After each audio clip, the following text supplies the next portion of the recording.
Imagine kneeling on a cold marble floor, knowing that the choices you make in the next few minutes will echo through 2,000 years of history. You are staring up at the ceiling of the Sistine Chapel, surrounded by men in red robes who hold the power to shape the spiritual lives of over 1 billion people. But before you were ever considered for the throne of St. Peter, before anyone called you Your Holiness or kissed your ring, you were just a scared 18-year-old boy standing at the heavy wooden gates of a seminary, holding a single worn suitcase and a grandmother's old Bible. Level 1, the seminarian. You grew up in a quiet mountain village where the local church bell measured every single moment of your day. Your mother took you to Mass before you could even walk, and your father worked the fields until his back gave out. You served as an altar boy from the age of 7, falling in love with the quiet sanctuary and the smell of burning incense. When that undeniable inner calling finally hit you, your mother wept, and your parish priest wrote a glowing letter to the diocese on your behalf. Now, you are assigned a tiny room with a basic bed, a desk, and a simple wooden crucifix. There are no decorations, no comforts, and no distractions. Your days begin at 5 in the morning, rising in total darkness to pray before the sun comes up. You study Latin, ancient philosophy, and church theology for hours on end, learning that faith is a strict discipline rather than a fleeting emotion. The schedule is brutal.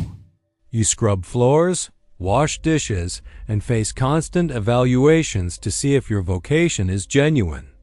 Many young men break under the pressure and leave within the first month. The nights are quiet, cold, and deeply lonely. But whenever doubts creep into your mind, you confide in your spiritual director, reminding yourself that pride, not doubt, is the true enemy. Level 2, the Deacon. 6 years pass.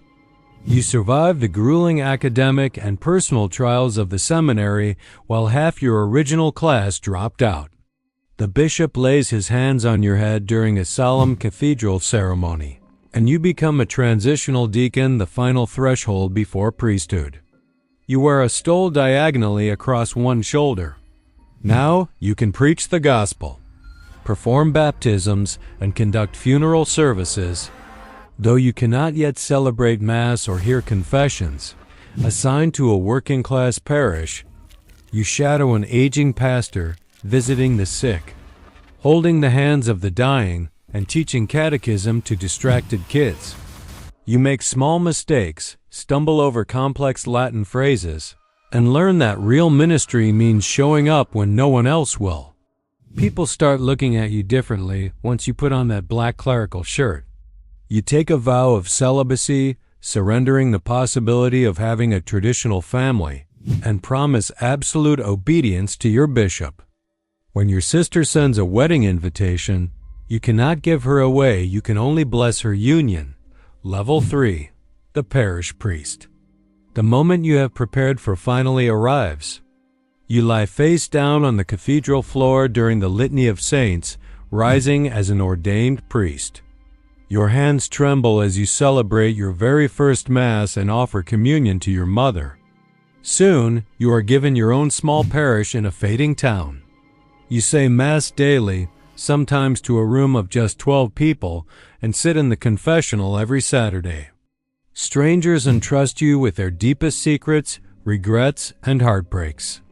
You carry those heavy burdens in complete confidence, bound by a sacred seal of secrecy you can never break. You fix broken church heaters yourself, manage tight finances, and eventually perform the funeral Mass for your own father. Level 4, the Monsignor.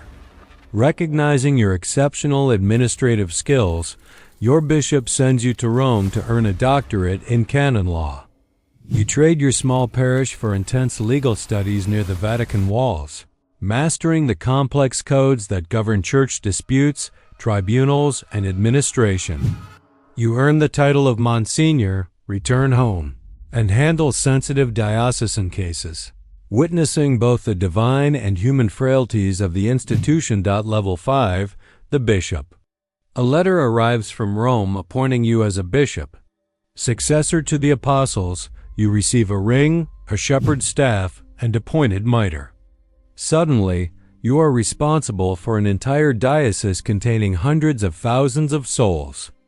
You manage massive operational budgets, ordain new priests, and make painful decisions to close struggling churches, carrying a heavy weight of leadership that few ever truly understand. Level 6. The Archbishop. Rome promotes you once again, appointing you as the Archbishop of a major metropolitan city. The Pope himself blesses and bestows upon you a special band of white wool known as the pallium. You now oversee an entire ecclesiastical province, serving as a senior spiritual leader to whom other regional leaders look for guidance.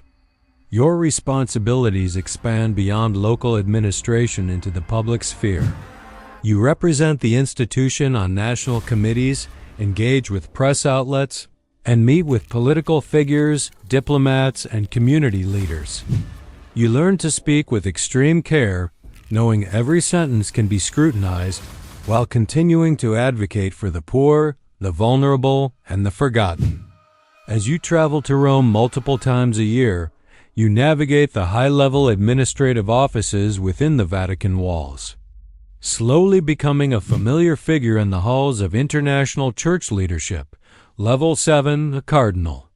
An official announcement is made from Rome. The Holy Father names you a Cardinal. You travel to the Vatican for the public ceremony, where you kneel before the Pope to receive the scarlet biretta and your official ring. The distinct red color signifies a formal pledge of complete devotion to the faith, even unto personal sacrifice. As one of a select group of cardinals worldwide, you are assigned a titular church in Rome and appointed to various official Vatican departments. Your duties now encompass contributing to decisions that impact over 1 billion people globally. You regularly fly to international summits, participating in governance at the highest level, while witnessing the deep historical complexities and varied perspectives that exist within top-tier leadership. Level 8. The Curia Cardinal. The Pope calls you to reside in Rome permanently, entrusting you with the leadership of a major central administrative department within the Vatican city-state. Moving into an apartment inside the ancient walls, you operate within the heart of the smallest sovereign territory in the world. You pass St. Peter's Basilica each morning and work alongside diplomatic envoys, international delegates, and administrative teams. Your daily tasks involve managing complex global affairs, coordinating relief efforts for international crises, handling delicate diplomatic communications between nations, and maintaining institutional stability across continents. You work closely with senior leadership, offering direct counsel on major international and institutional policies while witnessing the immense pressure placed on the highest office. Level 9. The Papabile. Upon the passing of the reigning pontiff, the global church enters a transitional period known as the vacant seat. As a senior cardinal eligible to participate in the election, you join fellow electors from around the world as they gather in Rome. The international media identifies you as a key potential candidate at Papabile. The official electors assemble inside the Sistine Chapel for the Conclave, swearing a solemn oath of absolute privacy under the iconic painted ceiling. The heavy wooden doors are closed and locked from within. Voting sessions begin in complete silence, with each elector carefully handwriting their choice on a ballot, walking it to the altar, and depositing it into the chalice. After each unsuccessful ballot, the papers are burned with special compounds to scent, black smoke rising from the chimney to the waiting crowds in St. Peter's Square. As the voting rounds progress over several days, votes begin to steadily accumulate around your name, bringing an overwhelming sense of responsibility and reverence as the moment of decision draws near. Level 10. The Supreme Pontiff. The final vote count reaches the required 2/3 majority, and the chapel falls into complete silence. The head of the assembly approaches you to ask the traditional question, whether you accept your election.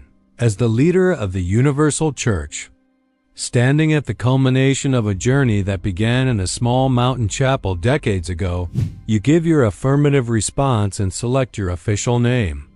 You step into the vestry to don the traditional white cassock before being led out onto the main balcony overlooking St. Peter's Square. A senior cardinal steps to the microphone and announces the historic Latin words to the massive gathering below: Habemus Papam, we have a pope. The crowd erupts as you step forward to deliver your first global blessing. Assuming the spiritual and administrative leadership of over 1 billion believers worldwide, carrying the immense weight of history on your shoulders,